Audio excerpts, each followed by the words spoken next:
Unified 911, anong matutulong namin sa'yo? Anya ti maitulong miken ka po. Anong may tatabang ko sa imo? Unsay akong ikatabang nimo? Ngini makadabang na misel ka no. Sa anumang wika o dialekto, may tulong na darating sa iyo.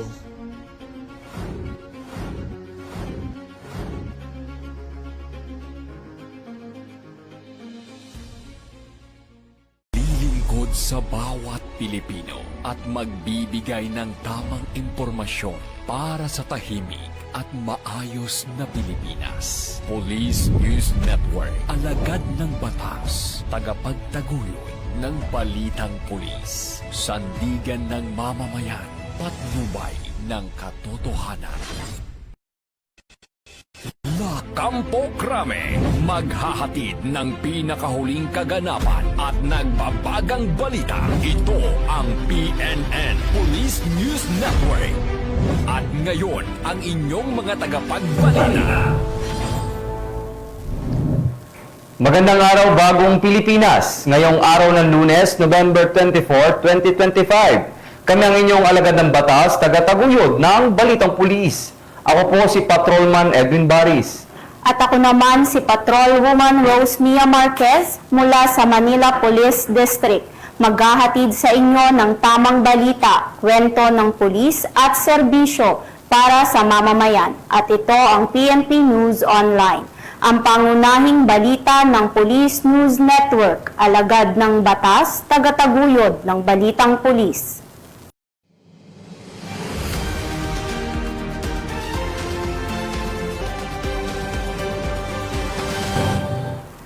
Narito ang mga balitang dapat niyong abangan. Cordillera PNP at katuwang ang iba't ibang ahensya ng pamahalaan, matagumpay na na-recover ang 3 biktima ng landslide sa Cabugao, Apayao. Wanted person na CTG member arestado ng Northern Samar PNP. Swift Police Response pumigil sa pagkalat ng 133.6 milyon na cocaine sa Palawan.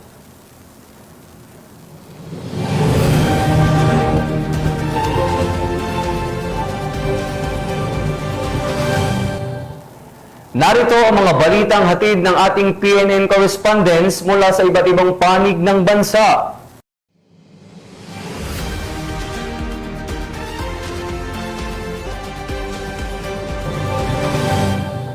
Simulan natin ang balita mula sa bahagi ng Luzon.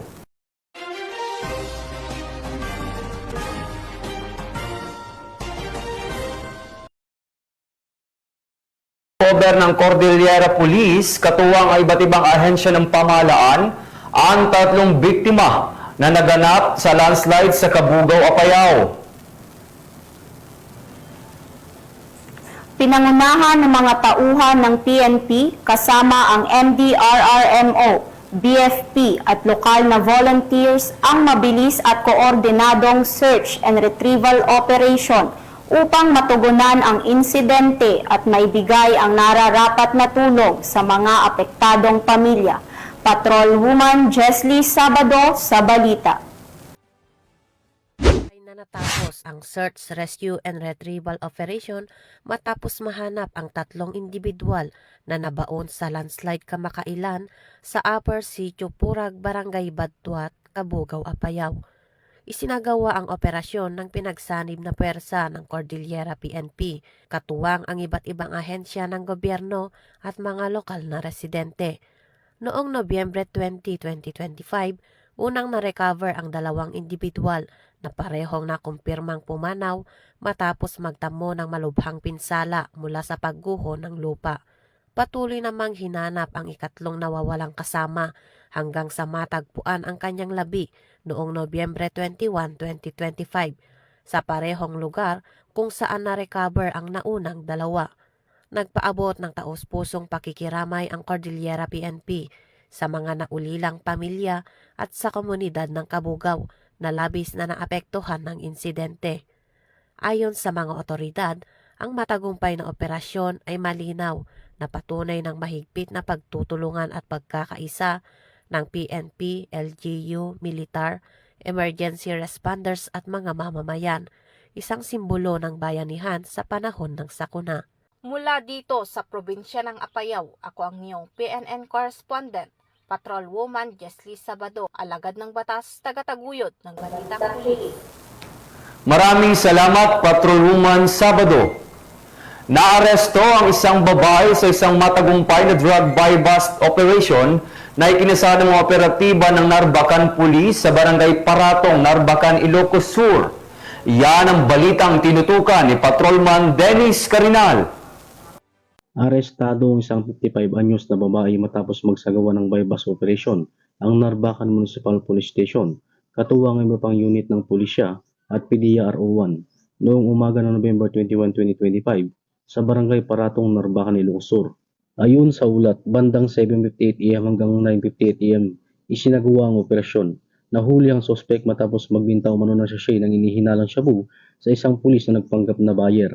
Nakumpiska mula sa operasyon ng kabuuang 5.78 na gramo ng inihinalang shabu na may tinatayang halagang 39,304. Nakuha rin ang iba pang ebidensya tulad ng isang transparent plastic sachet, isang 500 bill na ginamit bilang buy-bust money, isang 50 bill na ginamit bilang buy-bust money, isang 100 bill na ginamit bilang buy-bust money, at 99 pirasong barya, isang itim na pouch, at isang Honda XRM 125. Isinagawa ang inventaryo ng ebidensya sa lugar mismo ng operasyon at sa mga presensya ng itinagang saksi. Alinsunod sa tinakdang proseso ng batas, dinala ang sospek sa istasyon para sa karagdagang dokumentasyon at pagsampa ng kaso. Mula dito sa PKG Ilocos Region, ako po ang inyong Police News Network Correspondent, Patrolman Dennis Carinal, alagad ng batas, tagataguyod ng Balitang Pulis. Maraming salamat, Patrolman Carinal. Arestado ng mga otoridad ang isang regional most wanted person sa isinagawang operasyon ng pulisya na nagresulta sa pagkakahuli sa pinakamahigit na target ng law enforcement sa rehiyon. Patrolman Mark Lawrence Atencio, ibalita mo. Isang regional most wanted person sa isinagawang operasyon ng Alaminos PNP sa Barangay Poblasyon, Alaminos, Laguna. Kinilala ang sospek na si alias J, pawang residente ng Barangay Poblasyon, Alaminos, Laguna. Naaresto ang sospek sa bisa ng warrant of arrest para sa kasong rape na walang nirekomendang piyansa. Ang Laguna PNP ay patuloy na magsasagawa ng operasyon laban sa mga taong may pagkakasala sa batas upang mapanatili na ligtas at maayos ang komunidad. Mula dito sa Calabarzon, ako ang inyong Police News Network Correspondent, Patrolman Mark Lawrence Atencio. Alagad ng batas, tagataguyod ng Balitang Pulis. Maraming salamat, Patrolman Atencio. Nabigo ang tangkang pagpapalaganap ng iligal na droga sa Palawan matapos masabat ng PNP ang humigit kumulang 133.6 million pesos ng halaga ng cocaine sa pamamagitan ng kanilang mabilis at maagap na pagtugon. Patrolwoman Desiree Padilla, magbabalita. Nakapagligtas ng malaking halaga ng iligal na droga ang mabilis na pagresponde ng Linapacan Municipal Police Station matapos makatanggap ng ulat mula sa Barangay Maroyog-Royog, Linapacan, Palawan. Ayon sa report, dakong alas 12 ng madaling araw noong ika-19 ng Nobyembre, tumawag ang Barangay Information Network upang i-report na noong nakarang araw, Nobyembre 18, alas 6 ng gabi na may isang residente na kilala lamang sa alias na Benjur ang nakadiskubre ng mga kanahinalang pakete sa baybayin.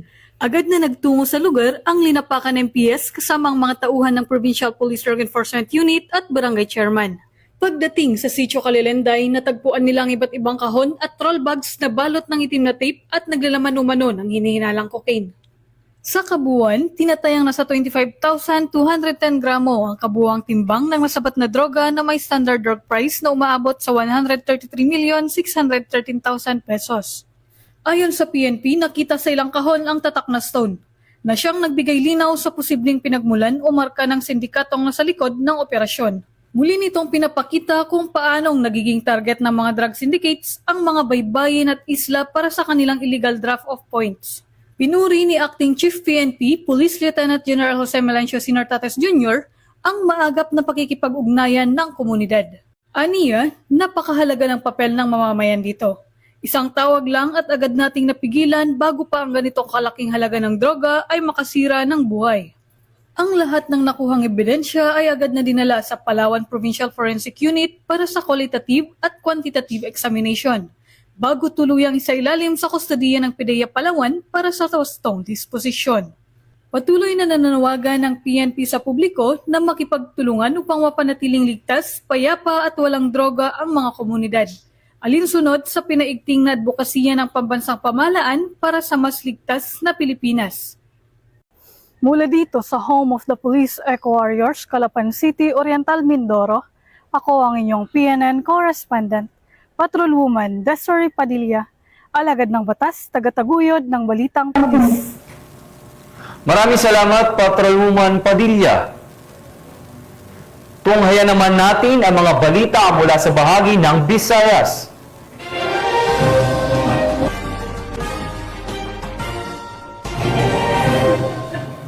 Nakumpiska ng mga otoridad ang hinihinalang shabu sa isang bodegero sa Oton, Iloilo sa isang matagumpay na anti-illegal drug operation. Patuloy ang kampanya ng PNP laban sa iligal na droga upang tiyakin ang kaligtasan at kaayusan sa lokal na komunidad. Ang balitang yan ay tinutukan ni Patrolwoman Ledilyn Bansagon. Takas ng mga operatibang isang sospek sa isang matagumpay na drug buy bust operation sa barangay San Nicolas, Oton, Iloilo, madaling araw nitong ika-21 ng Nobyembre taong kasalukuyan.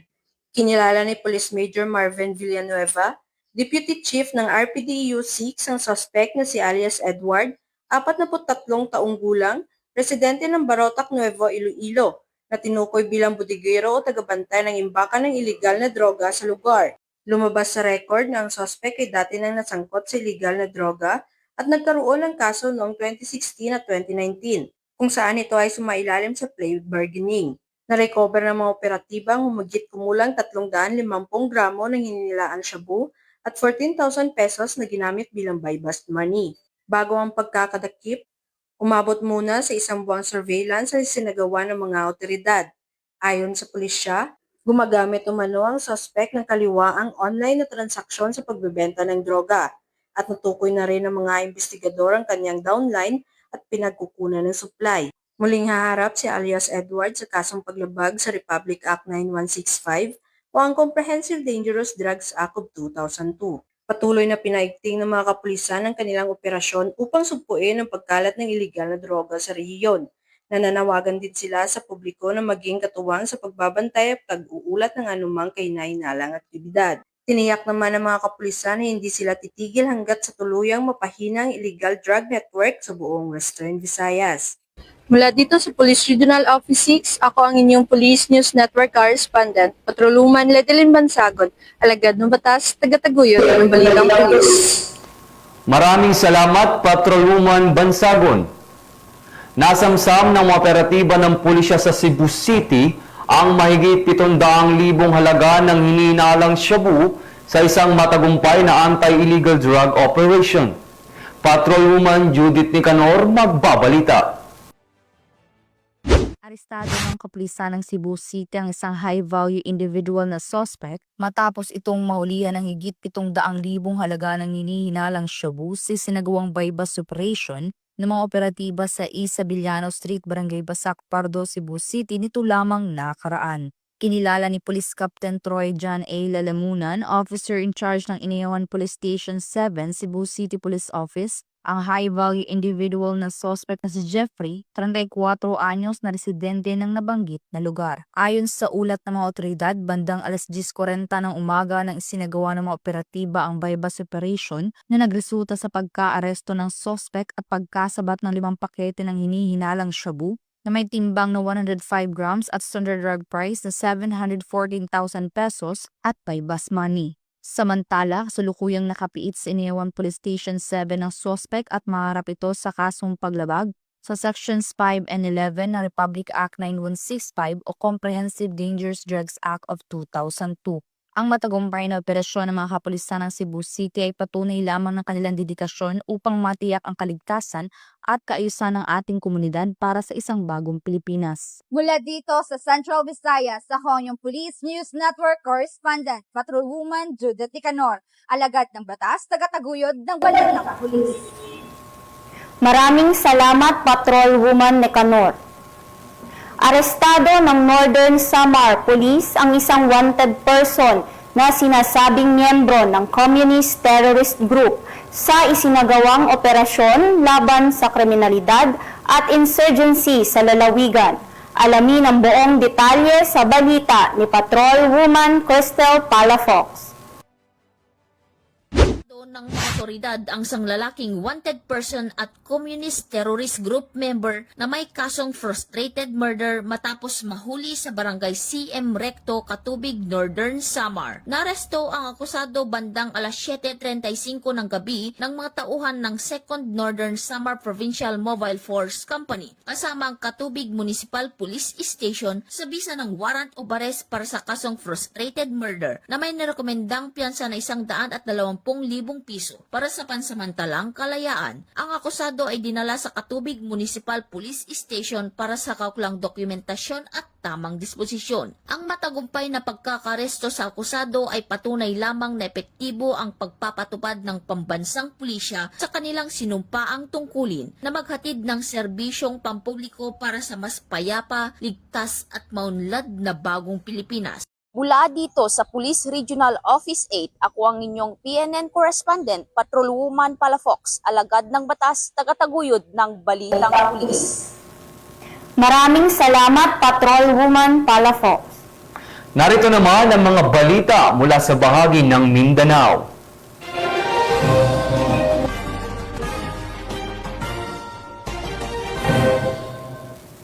Nasabat ng PNP at PIDEA BARM ang tinatayang 600,000 piso na halaga ng hinihinalang marijuana sa isang operasyon sa Maguindanao del Norte. Ang matagumpay na joint operation ay bahagi ng pinaigting na kampanya ng pamahalaan laban sa iligal na droga sa rehiyon upang mapanatili ang kapayapaan at kaayusan sa mga komunidad. Patrolwoman Judy Ann Alibo sa report. Sabat ng PNP at PIDEA BARM ang 600,000 pesos halaga ng marijuana sa isinagawang interdiction at sweeping operation sa barangay Salimbao, Sultan Kudarat, Maguindanao del Norte. Nito lamang ika-22 ng Nobyembre taong kasalukuyan. Ayon sa inisyal na investigasyon, kasalukuyang iniimbestigahan ang dalawang individual na kinilala bilang sina alias Joaquin at alias Rayhana, kaugnay ng umano'y pagkakasangkot sa transportasyon ng iligal na droga. Naging matagumpay ang naturang operasyon dahil sa pinagsanib pwersa ng mga operatiba ng PIDEA BARM at Maguindanao del Sur Provincial Office. Nasamsam sa operasyon ng isang parcel na naka-bubble wrap na naglalaman ng 5 silyadong transparent plastic bags na naglalaman ng dried marijuana bricks na may kabuang timbang na humigit kumulang 5 kilo at tinatayang nagkakalagang 600,000 pesos. Inihahanda na ang kasong paglabag sa Section 5 ng RA 9165 o ang Comprehensive Dangerous Drugs Act of 2002 na isasampa laban sa mga sospek kapag napatunayang sangkot ang mga ito. Ang PNP, ProBAR at PIDEA BARM, katuwang ang iba pang ahensya ng pamahalaan ay nananatiling buong pusong nakatuon tungo sa isang drug-free Bangsamoro. Mula rito sa riyon ng Bangsamoro, ako ang inyong PNN Correspondent, Patrolwoman Judy Ann Alibo, alagad ng batas, tagataguyod ng Maraming salamat, Patrolwoman Alibo.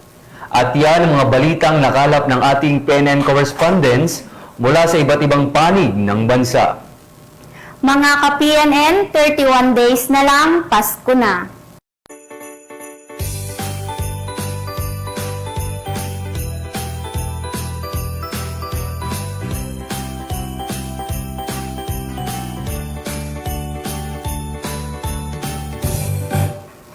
Sa ngalan ng pamunuan ng Philippine National Police, sa pangunguna ni Acting Chief PNP Police Lieutenant General Jose Melencio Nartates Jr. at sa pamumuno ni President Ferdinand Bongbong Marcos Jr., kami ay maglilingkod sa bawat Pilipino at magbibigay ng tama at balanseng balita. Mula rito sa tanggapan ng tagapag-ugnay ng Pambansang Pulisya ng Pilipinas, Kami ang inyong alagad ng batas, tagataguyod ng Balitang Pulis. Ako po si Patrolman Edwin Baris. At ako naman si Patrolwoman Rose Mia Marquez mula sa Manila Police District. Maghahatid ng tamang balita, kwento ng pulis at serbisyo para sa mamamayan. At ito ang PNP News Online, ang pangunahing balita ng Police News Network. At ito ang bagong PNP para sa bagong Pilipinas. Serbisyong mabilis, tapat at nararamdaman.